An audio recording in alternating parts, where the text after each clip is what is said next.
Jimmy Quinlan. I'm a secondary school teacher in Cove, and I've been delighted to be asked to speak about the Darkness into Light walk, about the whole issue of mental illness and suicide. And certainly as a secondary school teacher, we are very aware of the challenges that young people today are facing, and we're also aware of the horrendous impact that suicide has on a school community and on a local community. We've seen it firsthand, and we've seen the impact it has. We've heard the eerie silence through the corridors. In the days afterwards, we've seen the effect it has on families, and therefore I think, I feel it's important as an educator and as somebody who works with young people to be able to speak about this issue. As a teacher, when I look at the struggles that teenagers are going through today, and the fact that taking local organisations like Breaking the Silence out of the equation, or taking Pieta out of the equation, and you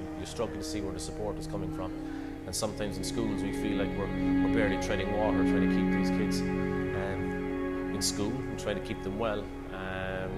As a parent as well, I think, my little girl now, and when she's a teenager in 12 or 13 years' time, I worry about the world that she's going to be living in, and the society she's going to be living in, and how difficult it is for young people today. But hopefully by then things will have changed. I look at what's going on at the moment with the coronavirus the last couple of weeks, and a lot of the awareness raising that's going along with that, and a lot of the PR that's going on with it has having such a huge effect on us. And I read recently somebody saying online, if the state took every death from suicide as seriously as they're taking every case of coronavirus, maybe we wouldn't have as big a problem with suicide and mental illness as we have.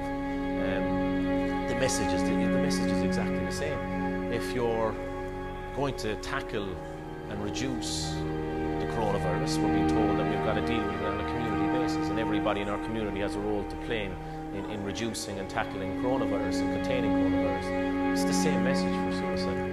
It's a community response, and if the community and everybody in the community is a part of the response, then we can't contain it. And that's exactly what the Darkness into Light walk is about. It's about bringing the community together with mental health and suicide in the same way. Because as we came in, and I met the lads before we did this recording, the first thing we did was we touched elbows instead of shaking hands, because we've become so aware of the fact that, okay, we better not shake hands at the moment. That's the power of raising awareness. It felt so unnatural not to shake someone's hand when I met them this morning. But I did something that felt completely unnatural because the message has gotten through. Take Pieta House, for example. Pieta House is certainly an organisation that is a lifeline to families, to communities, to schools, to young people.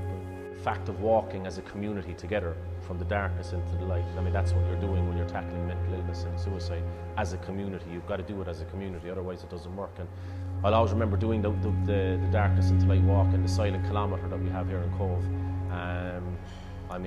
Something more serene or more poignant I've never experienced, really. You can just literally hear the footsteps. The birds are just beginning to sing.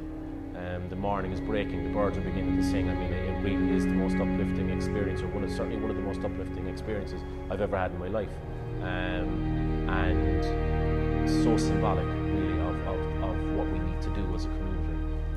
What we need to do is move together from the darkness into the light. It's that simple.